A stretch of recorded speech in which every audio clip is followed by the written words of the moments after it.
Moi, à titre personnel, marcher, ça me suffit plus du tout. On est face à l'extinction de masse de l'humanité et des espèces animales. J'ai le devoir et le besoin d'aller faire des gros blocages massifs.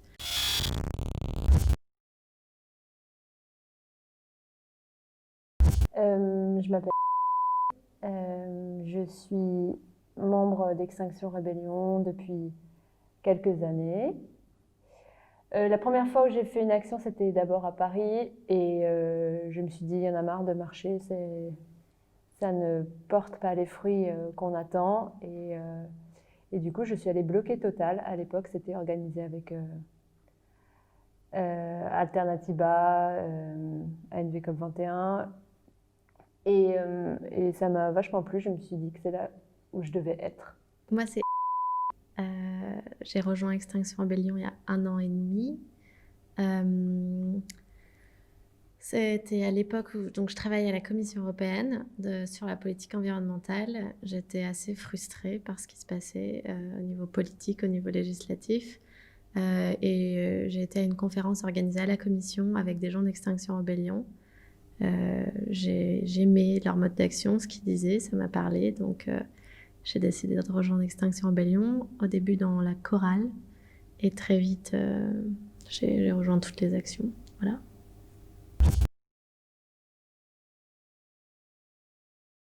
À Extinction Rebellion, on a 3 demandes qui évoluent, qui changent régulièrement. La première demande, c'est Tell the truth. de dire... oui, voilà. La première demande, c'est tell the truth, dites la vérité. Donc on demande au gouvernement de dire la vérité sur l'urgence climatique, la destruction de la biodiversité. La deuxième demande, c'est de respecter les accords de Paris. Et la troisième demande, c'est de créer des assemblées citoyennes pour que ce soit les citoyens qui aient leur mot à dire sur ce qui se passe sur le futur, qu'on change notre mode politique. Extinction Rebellion promeut la désobéissance civile comme une manière d'agir, c'est-à-dire mener des actions qui sont illégales, mais qui nous paraissent légitimes. C'est un peu la définition large d'une désobéissance civile. Typiquement, on est allé au salon de l'auto pour protester de manière, disons, plutôt performative contre les messages qui sont véhiculés en général sur les SUV ou sur la voiture individuelle. Ça représente une forme d'illégalité parce qu'on a occupé un espace qui est privé, mais on estime que c'est légitime parce que c'est un message qui doit être entendu et la mobilité doit être repensée. Donc c'est typiquement une genre d'action qu'on peut faire. Et nos modes d'action, ils sont systématiquement non violents, mais on va pratiquer des blocages d'axes routiers, d'entreprises, faire des grosses manifestations. Et la doctrine de Extinction Rebellion qu'on peut discuter, enfin qui est débattable, c'est que si on réussit à réunir 3,5% de la population d'un pays, qu'on les ramène à la capitale, on peut réussir à créer assez de blocages pour avoir un changement politique et voilà, que le changement se passe. L'idée, c'est de créer une grosse masse qui puisse permettre le changement du système.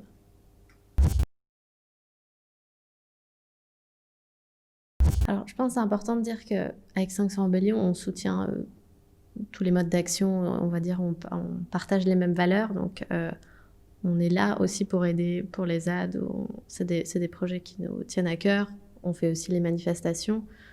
Pourquoi aller au-delà des manifestations? C'est parce que bon, ça fait longtemps sur le climat et sur l'environnement qu'il y en a des manifestations. On voit que ça suffit plus. Il y a quand même un besoin on est dans la recherche de modes d'action plus efficaces, plus forts, qui vont faire plus parler, qui vont recruter des gens. Moi, à titre personnel, marcher, ça me suffit plus du tout. On est face à l'extinction de masse de l'humanité et des espèces animales. Je ne peux pas me satisfaire d'1 heure le vendredi midi. J'ai le devoir et le besoin d'aller faire des gros blocages massifs. Et les ZAD, je pense que c'est aussi bien, aussi nécessaire.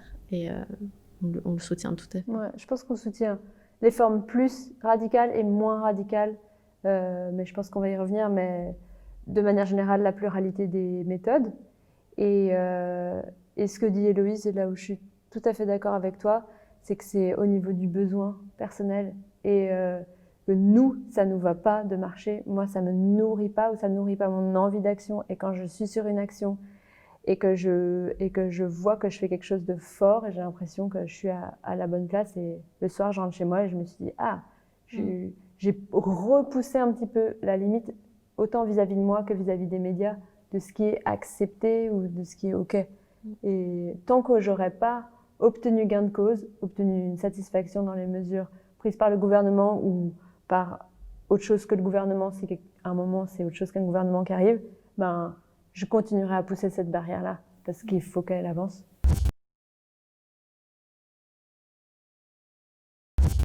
Il y a beaucoup de raisons pour lesquelles on fait de la désobéissance civile et ses modes d'action. Je pense des raisons pragmatiques, l'espoir du changement, mais il y a aussi, on en parle souvent, du fait que c'est thérapeutique parce que quand on arrive dans un endroit comme le salon de l'auto, quand on sait les réalités, quand on lit les rapports scientifiques, c'est indécent comme endroit.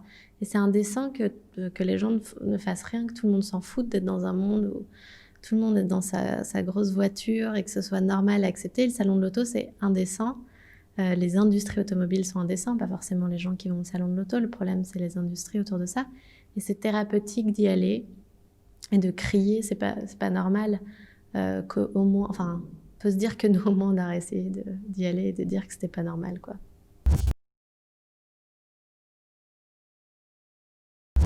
L'idée de la non-violence, c'est de mettre la police face à un dilemme, c'est-à-dire soit nous laisser dire notre message, soit de nous arrêter et donc de faire preuve de violence. Et donc, dans les deux cas, on parle de nous. Ça, c'est la stratégie de la non-violence.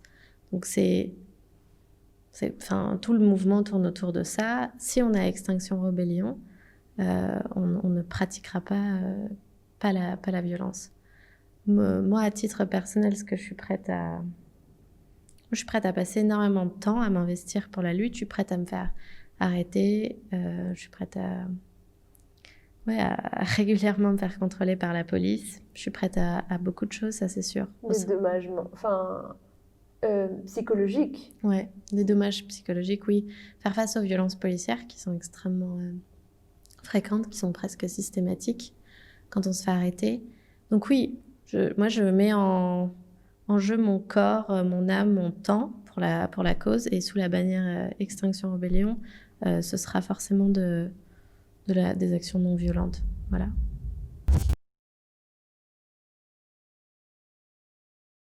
Je rejoins un peu ce qu'on a dit au début sur la thérapie et le fait qu'on le fait aussi pour nous et que parfois je me reconnais dans la non-violence et je suis ravie de suivre ces idées-là, et parfois ça ne me suffit plus et j'ai l'impression que ça fait des années qu'on demande des choses au gouvernement, mais on n'a toujours pas obtenu gain de cause. Alors je me demande à titre personnel s'il n'y a pas quelque chose d'autre qui va me nourrir ou me satisfaire plus dans mes engagements. Il faut bien définir que la violence, ça a 10 milliards de définitions différentes, et vous pouvez parler de violence sur autrui, donc physique, mais on peut parler de violence matérielle, on peut parler de la violence que c'est d'acheter du café parce que les personnes qui ont produit du café sont exploitées. À titre personnel, je ne pense pas un jour utiliser de violence physique sur un corps vivant en face de moi, mais peut-être repousser ces définitions de la non-violence. Par exemple, la dégradation matérielle ne me dérange pas, je suis pour le sabotage, je suis pour les actions comme la ronce, ce qu'a proposé la ronce, à savoir saboter les paquets de sucre. Je ne rentre pas dans le détail.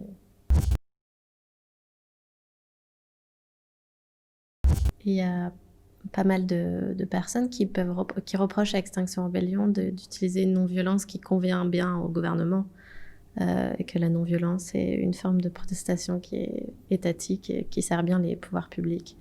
Donc ça aussi, c'est quelque chose nous auquel on fait face. On a des critiques dans le milieu militant parce qu'on prône cette non-violence. Et n'oublions pas que derrière Gandhi et derrière Nelson Mandela et Martin Luther King, il y avait aussi des gens qui étaient chauds et qui avaient sorti les fusils à des moments. Et ça, parfois, on a tendance à dire non, ces mouvements-là sont uniquement non-violents, mais c'est inexact. historiquement, on a souvent, si ce n'est toujours, je ne connais pas assez l'histoire de ces mouvements, une conjugaison de la violence et de la non-violence, et je pense qu'on a besoin les uns et les unes des autres.